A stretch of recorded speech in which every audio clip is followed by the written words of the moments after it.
Hello, my name is Dr. Neil Baum. I'm a urologist in New Orleans, Louisiana, and I would like to take the next few minutes to speak with you about vasectomy.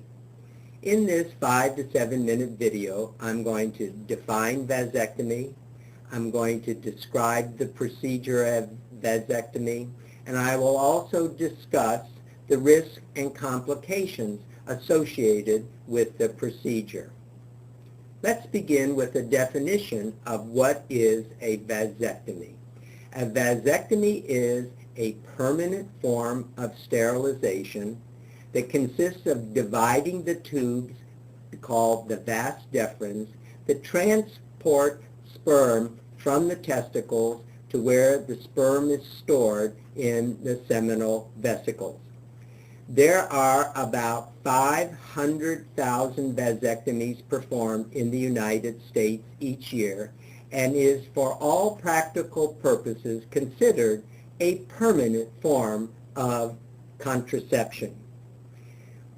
Let's discuss the procedure called the no-scalpel vasectomy.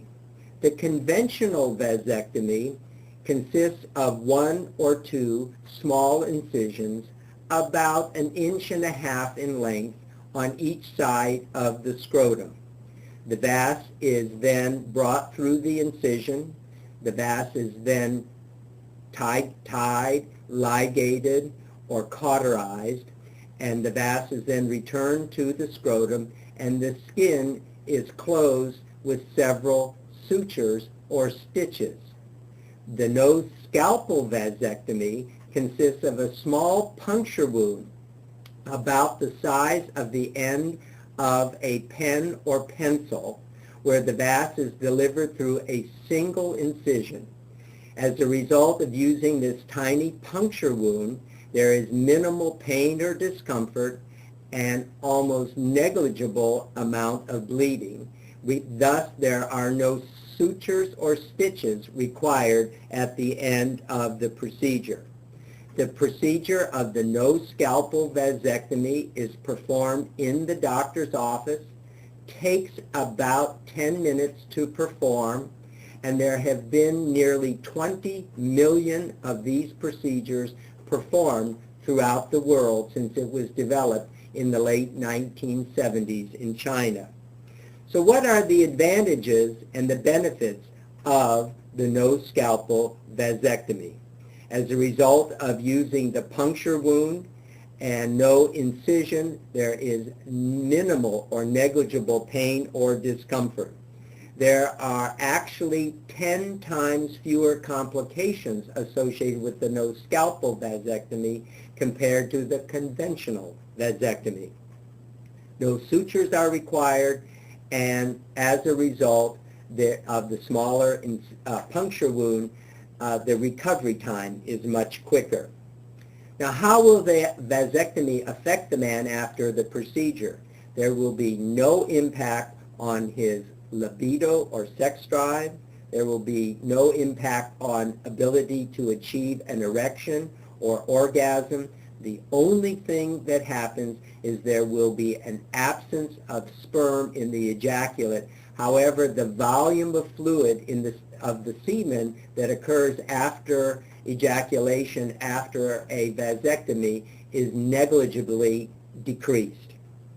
After the procedure, it is important that the man go home, lay down in bed, and apply an ice pack to the scrotum for the duration of the day, approximately 45 minutes out of every hour. Therefore, on the day of the procedure, there should be no activity. On the second day after the procedure, there can be minimal activity. The man can get up, he can go for a walk, he can go to a movie, he can go to work, as long as there is no heavy lifting. On the second day after the procedure, he can return to moderate activity. On the third day after the procedure, he can resume all activity, including sexual intimacy. For the most part, if a man has the procedure on a Friday afternoon, he can return to all activities by Monday. It is important to mention that after the procedure, the man is not immediately sterile. The man has to ejaculate approximately 15 times in order to remove any sperm that is within the vas deferens. After 15 ejaculations, the man returns to the office with a semen specimen of which it is examined under the microscope. If no sperm is seen, he returns again a few days later with a second specimen, and after that, the man is considered sterile and no contraception is required. However, the man must use contraception after the procedure until the doctor determines that he is indeed sterile. What are the complications associated with vasectomy? The complications include bleeding and infection. However, with the no scalpel technique and the minimal opening that is created in the scrotum, those two complications rarely happen. Another complication associated with the no scalpel vasectomy is failure of the procedure. No procedure is 100% guaranteed, but the risk of failure following the no scalpel vasectomy is approximately 1 in 1,000. I hope you have found this video helpful and useful regarding information on the procedure no scalpel vasectomy. For more information, I would like to refer you to my website, www.neilbaum.com, neilbaum.com, or you can contact my office at area code 504-891-8454. Thank you.